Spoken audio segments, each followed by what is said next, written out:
Hey YouTubers, you know who it is. Okay guys, well I wanted to make a separate video so the first video didn't get flagged down with my morning coffee. I kind of want to talk about major issues that we're having for traveling or trying to travel. So I pulled out two articles and this is something that they're doing here. It's kind of important because it's going to happen in every English speaking country unless something starts to come into full effect here. So we know that Facebook already allowed us to say that the virus now is man-made. And now people are posting links from CTV Canada, from the mainstream media on Facebook, and they're not getting taken down. There's new links that they're posting that this jab won't protect you. Okay? So the jab won't protect you from getting COVID. So they're trying to say, well, it says minimal. Well, I don't see how injecting a 40-day injection of chloroform with a slow-release sedative in it is going to help you. I don't know. So watch our few Mike in the Nights ago where we talk about this in depth with our onboard scientist. Okay, so here we go, guys. Survey reveals 1 in 5 vax-hesitant Canadians would lie about to jab to travel. So this is the CTV News, guys. Please, YouTube, don't shut me down for saying the V word. It's just, I kind of wanted to talk about this today because it's actually very important. So, there's a section here I actually want to talk about. New survey suggests that about 20% of vax-hesitant Canadians would lie about their COVID vaccine history if injections were required for international and domestic travel. So they're throwing in there, pay attention to the language, domestic travel. So for me to go to a certain part now in Canada, within Canadian borders, I need to show proof of it, okay? The 2021 Smart Traveller Survey conducted the Travel Health Insurance Association of Canada found that 14% of Canadians are not interested in getting the vaccine. And among these, about 20% would lie about it if vaccines were a requirement to travel on entry into large events. So now pay attention to the language one more time, folks. Entry into large events. So if there's a World Cup qualifier, or there's some sort of thing happening, or a caravana, or a party, like a huge party, an organized party, people will, so there it is. So now they're stopping people from huge events, right? So now, let's go back to the beginning of the video. Facebook already said that this is a man-made virus, okay? Why are we being punished? Oh, well, it was the Chinese that released it, so we can't be racist about it. Okay. So then now, or it accidentally got released, or whatever they want to word it or spin it as, right? Okay, fair enough. Now, let's move forward now. And now they're telling us that, oh, people could post about that the jab doesn't really do anything for catching COVID again. You know? Yeah, okay. So this is what they're trying to work on. They're tracking. Now, they have a Canadian tracker tracking every case of COVID, vaccination tracker, who's got and received, and experts say second shot is good. Most Atlantic Canada to reopen to regional travel, so that's people in Canada, but are they going to allow us? So pay attention to the language and the wording they use here. The media isn't here to help or inform. The media is here to tell you later, we told you so. Read between the lines, folks. It's all symbolic media.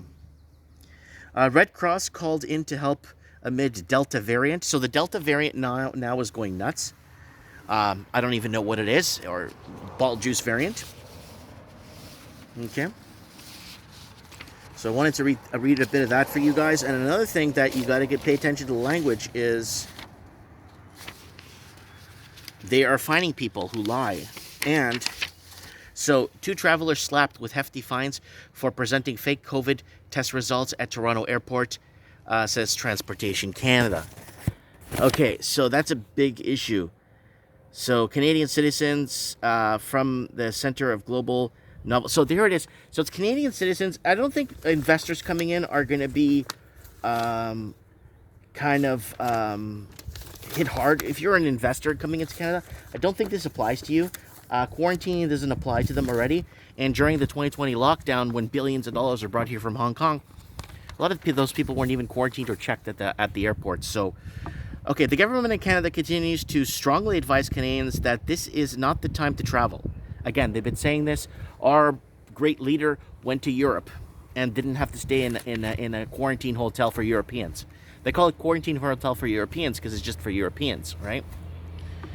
And says Transport Canada will continue to investigate incidents reported to the department and will not hesitate to take enforcement action where it is warranted. This is not the first time that Transportation Canada has issued such fines of passenger alleged non-compliance. Earlier this year, 2 passengers traveling to Canada from Mexico were fined $10,000 and $7,000 apiece for presenting fake tests, making false declaration about their health status. Now, I'm telling you this now, before you start seeing it everywhere, they're actually looking at presenting jail. Fines are whatever, but they're actually looking at now doing 90 days in a COVID re-education camp, or 120 days, and fines going, depending on how severe the fine or how much they dislike you, or maybe how light your skin is, you will get smashed with something up to a couple of years if they feel like you're going against their status quo, right, or their way of doing things, right? So this is infringing on a ton of human rights. And guys, we are 6 weeks away, so I hope everybody's ready. 6 weeks to go, folks. And it's I love it. It's happening, folks. It is happening. We need to stay strong, stay focused, eye on the prize, be good. And I mean, be good to yourselves. I mean, be good to your family, be good to your loved ones. Don't create this divide. Some people don't want to take this thing, and some people do. Don't divide your family because of it. Just say, you know what? Whatever. You want to take it, take it. Leave me alone. Oh, you don't like science? Science is the biggest pile of BS crap. You telling me Henry Ford wouldn't have invented his car if it wasn't? He went off of just figuring things out as he went along and tried to, with the steam car, when the steam car was invented. They just figured things out and then kind of put together, looked at a few diagrams of some scientists from back in the day. They're like, oh, okay, maybe if we put this pressure and we exhaust this valve. A lot of it's mechanical engineering, but that obviously, instead of having hands-on and working side by side with somebody, you have to go to university and take a course for 4 or 5 years that probably won't get you a job anymore. So anyways, guys, let me know what you guys think. You guys know how I feel about science. I'm just very, maybe if science didn't exist, I think things would be a lot different. Maybe it'd be different. I think the world would be, I don't know, comment below, let me know. I think we'd still be building homes. I think we still have sewers. I think we'd still have drainage. I think we'd still have electricity. Oh, it was scientific experiments with electricity. Yeah, but they were practicing with potato peels as filament for the light bulb. Okay? There was nothing telling them what to do. They were just figuring it out, kind of putting 2 and 2 together to make 4 so it makes sense. Anyways, let me know what you guys think. I love you guys. Be good, and we'll talk soon. Goodbye.